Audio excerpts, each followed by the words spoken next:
विभा को जब से अपने बेटे अथर्व की पसंद का पता चला था, तब से वह थोड़ा उदास हो गई थी। उसे अंदर ही अंदर लगने लगा था कि उनका बेटा बहू के आने के बाद उनसे दूर हो जाएगा। वह चुपचाप बालकनी के एक कोने में पड़ी कुर्सी पर सिमटी सी बैठी है। जाने क्यों मन आज इतना उदास है। ऐसा कुछ नहीं हुआ है, फिर भी पता नहीं कौन सी चिंता मन को मथ रही है। अपने आप में उलझी वह अपने ही अंतर्द्वंद में इतनी तल्लीन और खोई सी थी कि सुधीर के आने का आभास तक नहीं हुआ। जाने कब आंखों के दायरे तोड़ खारे जल की कुछ बूंदे गालों पर लुढ़क पड़ी। सुधीर ने घबराकर पीछे से उसे बाहों के घेरे में लेते हुए प्रश्न दाग दिया, क्या हुआ विभा? कुछ भी नहीं, बस यूं ही मन उदास है। उसने सहज होते हुए कहा, आज तो तुम्हें सबसे ज्यादा खुश होना चाहिए। तुम्हारी जिम्मेदारियां अब पूर्ण होने जा रही है और तुम हो कि ये आंखों में सावन भादो समेटे जाने कहाँ खोई हो। उसने झट से संभलते हुए कहा, कुछ भी तो नहीं हुआ, फिर भी कुछ तो बात है, वरना तुम इस तरह उदास बुझी बुझी कभी नहीं रहती। इनकी पारकी आंखों ने ताड़ ही लिया था, और ताड़ी भी कैसे नहीं, आखिर एक दूसरे की रग रग से वाकिफ थे। वे सहज ही एक दूसरे की परेशानी की चिंता रेखाओं को पकड़ लेते थे। 30 साल का साथ था, चेहरा तो चेहरा, मन के हाव भाव भी शायद समझ जाते हैं। सुधीर उसे सहेजते हुए बोले, ए विभा, बोलो भाई, कुछ बताओ तो। उसने सहज होने की पूरी कोशिश के साथ कहा, यूं ही आज रह रहकर माँ जी की याद आ रही है। क्यों भाई, सास बनने की खबर से ही सास याद आ गई क्या? ये माँ आज क्यों याद आ रही है? उनसे तो जब तुम आई थी तुम्हारी पटरी लंबे समय तक नहीं जमी थी।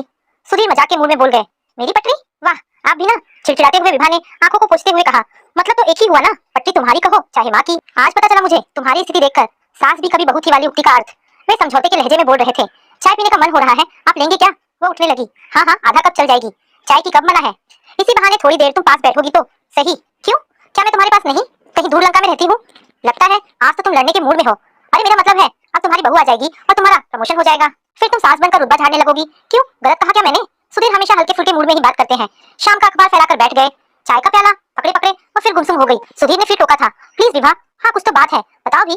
सच बताने लायक कोई बात नहीं, वो मुस्कुरा उठी। कुछ तो जरूर है, ये मृगनयनी आंखें क्या यूं ही सजल हो रही है? वे दुलारते हुए से बोल रहे थे। इस स्नेह भरे संवाद ने उसे और रुआसा कर डाला, पर बताने जैसी कोई बात भी तो नहीं थी। क्या बताती कि अथर्व की पसंद उसे नापसंद है, ठीक उसी तरह जैसे 30 साल पहले माँ जी ने उसे नापसंद करार दिया था। तभी फोन की घंटी बजी और वे उठकर चले गए। उसने राहत की सांस ली, चलो सच उगलने से बची, वरना ये तो मेरे अंदर के चोर को जरूर पकड़ लेते। पर यह चोर कब उसके मन में प्रवेश कर गया वह स्वयं भी नहीं जानती। हाँ, जब से अंदर है, दिलो दिमाग में एक खलबली सी मची हुई है। एक शीत युद्ध चल रहा है उसका उसके ही साथ। विभा को आज पहली बार लगा कि उसका अस्तित्व अब खतरे में है। तो क्या ऐसा ही माँ जी को भी लगा होगा जब सुधीर ने उसे ब्याह करने की इच्छा माँ जी को बताई होगी? बहू का आना क्या हर सास के मन में ऐसा ही कोई अंतर्द्वंद शुरू कर देता होगा? मन की इस उठापटक को तो वह सुधीर के साथ भी तो शेयर नहीं करना चाहती। पता नहीं क्या सोचेंगे उसके बारे में सुधीर, उसके इस रूप को जाने किस तरह लेंगे। आज जीवन में दूसरी बार उसे बदलाव के घूमते हुए चक्र ने वही लाकर पटक दिया है, जहाँ 30 साल पहले वह भी इसी देहरी पर आकर खड़ी हुई थी। उसके कदम देहरी के ही बाहर थे और उसने महसूस कर लिया था कि देहरी के अंदर जमे हुए उसके पैर उसके आगमन का उस तरह स्वागत नहीं कर रहे हैं जैसे उसकी अपेक्षाएं थी। बाहर वह थी, अंदर माँ जी, जिनके हाथ में आरती की थाली जरूर थी, पर बढ़ती उम्र के झुर्राते से चेहरे पर एक तमतमाया सा मौन था और आंखों में तौलती तपती सी आभा थी। जाने क्या था उन आंखों के तेज में जो उसे ईर्ष्या की तरह लगी थी। विभा मन ही मन कुछ डरी डरी हुई सी थी, जाने कैसा व्यवहार करेंगी वे मेरे साथ। सतरंगी सपनों का हिंडोला उनके सामने आते ही रुक गया, पर मन का कोई कोना आश्वस्त भी था कि सुधीर उसे पसंद करते हैं, असीम प्यार करते हैं। माँ जी करे ना करे क्या फर्क पड़ता है? पर बाद में महसूस हुआ कि एक छत के नीचे हर रिश्ते की अहमियत है और रिश्ते को निभाने से बहुत फर्क पड़ता है। जाने क्या था, सुबह शाम छोड़ दो तो दिन के शेष समय को उन्हीं के साथ गुजारना होता था।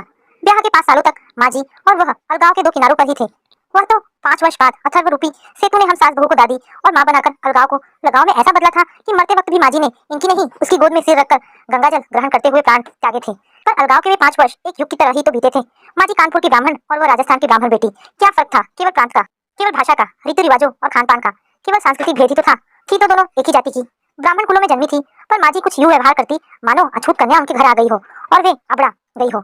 अलग पकाना, अलग पूजा पाठ, उनका इस तरह का व्यवहार उसे अंदर ही अंदर तोड़ देता था, एक हीनता का बोध करवाता था। तब हमेशा लगता माँ जी गलत है, पर आज लग रहा है वे गलत नहीं थी। वह उनकी उथल पुथल होती मनस्थिति का ही परिणाम रहा होगा। ऐसा ही तो वह भी सोच रही थी। अथर्व की पसंद को लेकर, लड़की आईआईटी है, अथर्व के साथ पढ़ी, उच्च शिक्षित है, पर उसके अंदर उसकी शिक्षा अथर्व की पसंद के बावजूद कुछ ऐसा अलग सा पक रहा है जो उसे ही द्वंद में डाल रहा है। वह और माँ जी तो केवल प्रांत के अंतर से ही बटे थे, पर शिखा तो जाति और धर्म से भी अलग है। कैसे हम उसके साथ निभा पाएंगे? आज शिखा को वह उसी अलगाव के दूसरे किनारे पर देख रही है। वह शुद्ध भारतीय परंपराओं की कायल है। कायदे, मान मर्यादा, संस्कार सभी कुछ उसके निर्धारित मानदंडों पर चलते हैं। बड़ों के चरण स्पर्श को दुनिया का सबसे अच्छा अभिवादन मानने वाली उसकी संस्कृति में शिखा का हेलो आंटी, हाय अंकल कहाँ समायोजित हो पाएगा? एक तीखी चुभन सी उठी भीतर, मन लगातार उलझता ही जा रहा है। शिखा को बदलना पड़ेगा स्वयं को, ऐसे नहीं चलेगा। वह बुदबुदा उठी, क्या हुआ मम्मी? अथर्व ने पीछे से आकर गले में बाहें डालते हुए उसके गाल से गाल सटाकर प्यार करते हुए पूछा। कुछ नहीं रे, बस यूं ही। उसने उसका गाल थपथपाते हुए कहा। नाराज हो आप? उसकी आवाज में भय की झलक थी। नहीं तो, सहज होने का उसका प्रयास व्यर्थ गया। मम्मी जब से आप शिखा से मिली हैं, आप चुप हैं, उदास हैं, पसंद नहीं आई क्या?